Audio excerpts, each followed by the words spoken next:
Kebahagiaan menyelimuti penyanyi Cupi Cupita yang resmi menikah dengan bintang bagus, Jumat tanggal 19 November tahun 2021. Akad nikah keduanya digelar di sebuah hotel di Bandung. Rupanya sebelum pernikahan, Cupi rela menghapus tato di badannya. Bintang menanggapi keputusan Cupi menghapus tato.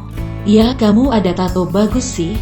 Cuman kayaknya kalau lebih bagus lagi nggak ada," komentar bintang bagus.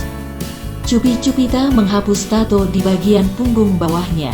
Pemilik nama Cupi Warsita pernah menghapus tato namun tak jadi karena tak tahan sakitnya. Bintang lantas menemani Cupi Cupita dan mengajak ngobrol untuk mengalihkan rasa sakitnya. Menyemangati hingga penghapusan tato di punggung bawah Cupi selesai.